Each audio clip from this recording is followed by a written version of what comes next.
வணக்கம். செல்வகுமாரின் மாலை வானிலை ஆய்வறிக்கை. அதிகாரப்பூர்வ வானிலை அறிக்கைக்கு இந்திய வானிலை ஆராய்ச்சித்துறை அறிக்கையை பார்க்கவும். 2026 மார்ச் 1 ஞாயிற்றுக்கிழமை மாலை ஆய்வறிக்கை.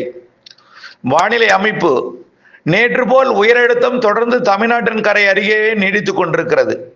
அதாவது தமிழ்நாடு, ஆந்திர பிரதேசம், ஒடிசா வரைக்கும் கரையோரமாக நீடித்துக் கொண்டிருக்கூடிய இந்த உயரழுத்த சுழற்சி தொடர்ந்து கிழக்கு திசையிலிருந்து குளிர்ந்த காற்றை தமிழ்நாட்டுக்குள் அனுப்பி அந்த குளிர்ந்த காற்று வெப்பத்தால் லேசாகி மேலெழுந்து மேற்கு மாவட்டங்களுக்கு போய் வெப்பத்தை கொடுக்கிறது.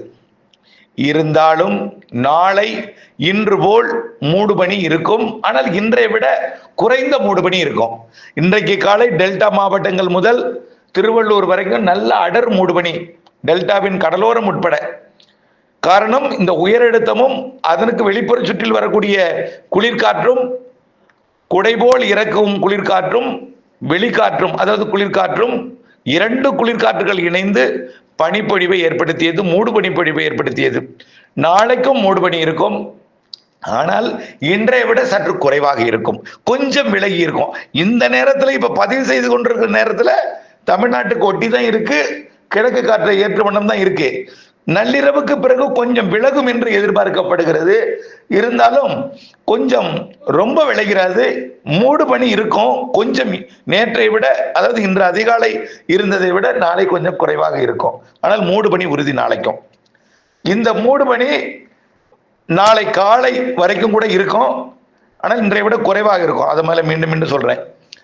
இந்த பனிப்பொழிவில் இருக்கக்கூடிய ஈரப்பதம் வெப்பத்தால் லேசாகி மேலெடுந்து நாளையிலிருந்து மேற்கே போய் ஒரு வறண்ட காற்றை கொடுக்கும் மேற்கு மாவட்டங்கள்ல.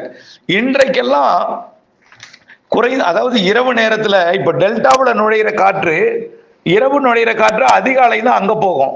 சூரியன் மறைந்த பிறகு டெல்டாவுக்குள் நுழையக்கூடிய அந்த குளிர்ந்த காற்று மேற்கே காலை தான் போய் சென்றடையும். அதனால இந்த குளிர் என்பது குறைந்தபட்ச வெப்பநிலை காலை 6 மணிக்கு ஈரோட்டில் 21 டிகிரியா இருக்கும். காலை 6 மணிக்கு 21 டிகிரியா இருக்கும் குறைந்தபட்ச வெப்பநிலை. அதே மதியம் 3 மணிக்கு 12 மணிக்கு இல்ல, 3 மணி அல்லது 4 மணிக்கு இடைப்பட்ட 3:30 மணிக்கு ஈரோட்டில், அதாவது காலை 12 மணி 11 மணிக்கு கிளம்பிய காற்று 3 மணி 4 மணிக்கு ஈரோட்டில் 38 டிகிரி செல்சியஸ் இருக்கும். 21 டிகிரி காலை 6 மணிக்கு இருக்கும் ஈரோட்டில். அது மாலை 3 மணிக்கு மேல 4 மணிக்குள்ள இடைப்பட்ட நேரத்தில் 38 இருக்கும் நாளைக்கு. அதாவது 100 டிகிரி நாளை எட்ட வாய்ப்பு இருக்கு. 100 டிகிரி எட்டலாம் கூட 100 டிகிரி ஒட்டி நெருங்கி 99 டிகிரி ஃபாரன்ஹீட் எட்டும். அதாவது 37.5 டிகிரியாவது எட்டும். 37 செல்சியஸ் உறுதி. நாளைக்கு 37 ஈரோடு உறுதி. இதை ஒட்டி தான் அந்த பக்கத்துல எல்லாம் இருக்கும். 36 இருக்கும் ஒரு சில இடங்கள்ல, 37 சில இடத்துல இருக்கும் செல்சியஸ்ல. அப்படியே அது சுற்று வட்டாரம்லாம் 35க்கு மேல இருக்கும். ஆக கொஞ்சம் வெயில் இன்றைய விட கூடுதலாக இருக்கும் நாளைக்கு மேற்கு மாவட்டத்துல. டெல்டாவில் நள்ளிரவுக்கு பிறகு அதிகாலை 4:05 மணிக்கு 21 டிகிரி இருக்கும். இங்க அங்க 6 மணிக்கு இருக்கும், இங்க 4 மணிக்கு 5 மணிக்கு இருக்கு 21 டிகிரி. அது பகல்ல சுமார் ஒரு 35 34 இருக்கும். 95 93 92 இந்த மாதிரி வெப்பநிலை இருக்கும். அது இன்றைய விட கொஞ்சம் வெயில் கூடுதலா இருக்கும்னு நினைச்சீங்க, அவ்வளவுதான். இது தொடர்ந்து வரக்கூடிய நாட்கள்ல அப்பப்போ எட்டும். இதுல குறைந்த ஒரு காற்று சுழற்சி ஒன்று வர இருக்கு 3ஆம் தேதி 4ஆம் தேதி. இதனால என்ன ஆகும்னா கொஞ்சம் வெயில் குறையும், மேகமூட்டம் வரும், கொஞ்சம் மேகமூட்டம் வரும். அதனால கொஞ்சம் குறைந்தது போல் இருக்கும். உயரழுத்த காற்றும் கிழக்கு காற்றும் இணைந்து உள்ளே வரும். அதனால கொஞ்சம் வெயில் குறைந்திருக்கும். ஒரு 3ஆம் தேதி 4ஆம் தேதி, அந்த 8ஆம் தேதி வரைக்கும் கொஞ்சம் வெயில் அதிகரிச்சிருக்கும், பொதுவாகவே அதிகரிச்சிருக்கும். கொஞ்சம் மேகமூட்டமும் இடையில வரும். இன்றைக்கு டெல்டாவில் மதிய காலையில ஒரு மேகமூட்டமா இருந்திருக்கும். அதே போல ஒரு மேகமூட்டமும் வரும் 3ஆம் தேதி 4ஆம் தேதி. மழைக்கு வாய்ப்பு இல்லை. ஆனா 8ஆம் தேதிக்கு பிறகு வரக்கூடிய ஒரு காற்று சுழற்சி, அதாவது கடந்த சில நாட்களுக்கு முன்பு தென் மாவட்டங்கள் மேற்கு மாவட்டங்கள்ல மழைப்பொழிவு கொடுத்தது போல 8ஆம் தேதியிலிருந்து 20ஆம் தேதி வரை ஒரு சில நாட்கள் கேரளாவிலையும் கர்நாடகாவிலையும், கேரள எல்லையோர தமிழ்நாட்டுக்கும் கர்நாடகாவிற்கும், அதாவது தமிழ்நாட்டின் எல்லையோர கேரளாவிற்கும், கேரள எல்லையோர தமிழ்நாட்டிற்கும், மேற்கு தொடர்ச்சி மலைக்கும் 8ஆம் தேதிக்கு மேல மழை தெரிகிறது, உறுதி இல்லை, தெரிகிறது. நிகழ்வு இப்பதான் தென்சீன கடலை விட்டு தாண்டி தாய்லாந்து வளைகுடாவுக்குள்ளர வரப்போகுது. அது 8ஆம் தேதி ரொம்ப மெல்ல நகர்ந்து 8ஆம் தேதி வந்தடையும். ஆகவே 8ஆம் தேதிக்கு பிறகு வரக்கூடியதை நாம் கணிப்பாக வெளியிடுறோம். இன்னைக்கு இன்னும் 7 நாள் இருக்கு. அது காற்று சுழற்சி கொஞ்சம் வலுவா இருக்கும். அது இப்ப வரைக்கும் மேற்கு மாவட்டங்களுக்கு மழை தருவதற்கு வாய்ப்பு இருக்கு.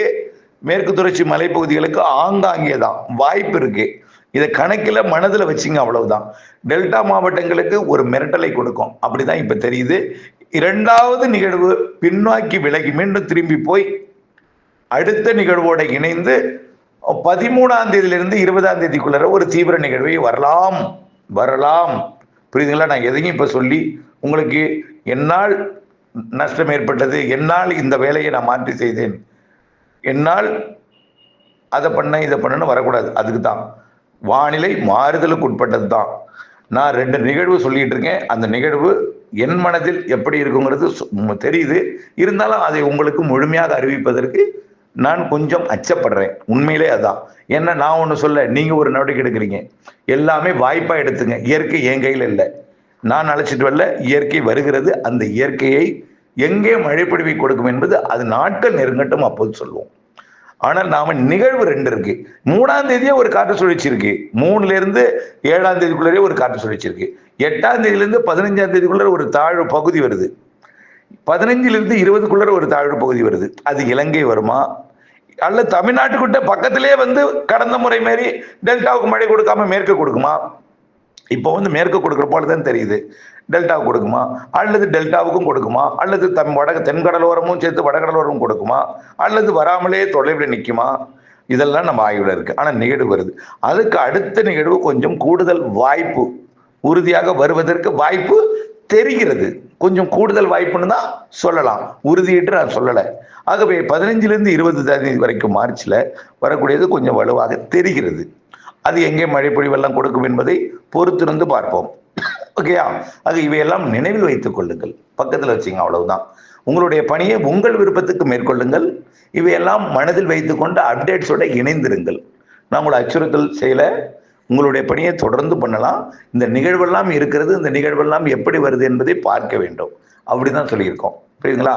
அதே போல ஏப்ரல்லையும், அதாவது மார்ச் மாதம் 20ஆம் தேதிக்குள் 15லிருந்து 20லிருந்து ஒரு நிகழ்வு சொல்லியிருக்கோம். மார்ச் இறுதிலையும் ஒரு நிகழ்வு இருக்கு.